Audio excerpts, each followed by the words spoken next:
Ante todo, un saludo cordial a quienes escuchen estas palabras que pretenden simplemente explicar el sentido y la estructura del libro que acaba de publicar la editorial Fonte sobre la eclesiología del Papa, una iglesia sinodal y bautismal.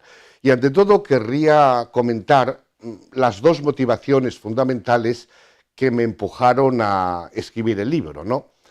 Y la primera razón podríamos decir que es un gesto, yo creo, de respeto al mismo Papa para dar a conocer realmente cuál es la estructura última de su pensamiento. Porque de este Papa, pues claro, se comentan mucho los gestos, las actitudes, la cercanía que tiene a la gente y por eso, pues bueno, la magnífica opinión que tiene en la mayor parte de la opinión pública. Pero me parece que a veces se deja muy de lado, se deja en el margen lo que es realmente su pensamiento de fondo. Y por eso yo creo que para conocer al Papa Francisco y su pensamiento y su proyecto, no basta simplemente con conocer los gestos, sino hace falta ver cuáles son las motivaciones, las raíces, etcétera, ¿no? Y esta es una razón, como digo, de respeto al mismo Papa, pero también yo creo que es o pretende ser un servicio a la Iglesia.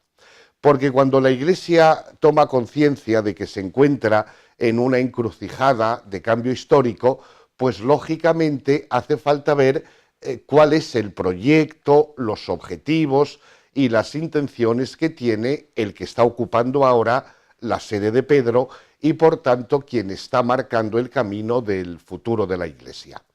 Por tanto, estos son, yo creo, los dos objetivos fundamentales que hacen, a mi modo de ver, necesario un libro como este.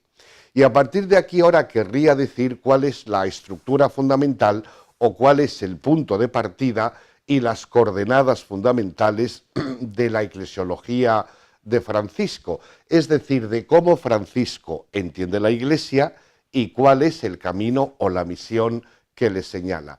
Y yo creo que el punto de partida necesario es darse cuenta de lo que podríamos denominar una iglesia desde la misión y para la misión.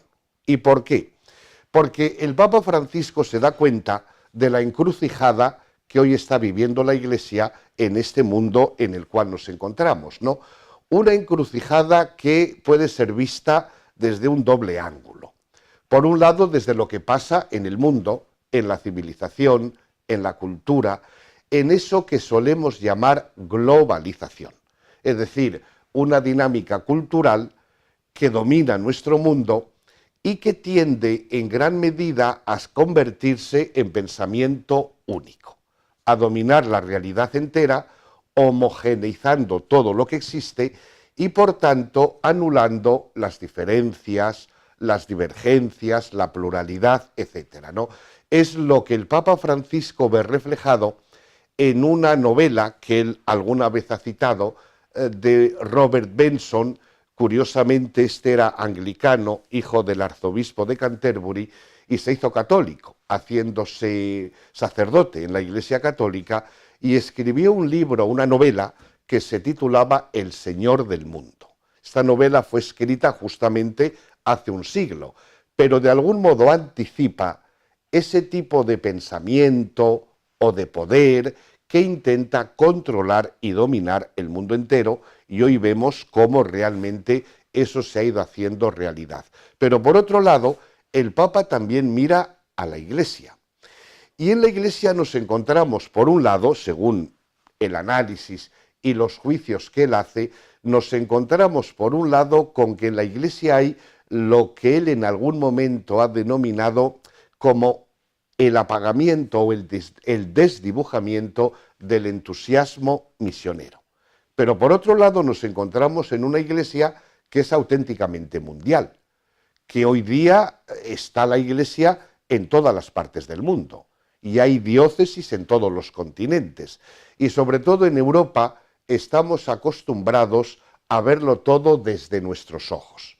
El Papa Francisco, no lo olvidemos, viene, como él decía, del fin del mundo y por tanto aporta otra experiencia, otra perspectiva, otra sensibilidad, y por tanto, porque fijémonos que ahora una iglesia como la argentina, latinoamericana, se encuentra en el centro de la catolicidad. Y nosotros, toda la iglesia, tenemos que acostumbrarnos a ese periodo nuevo que ahora comienza. Y ese es el escenario de la misión.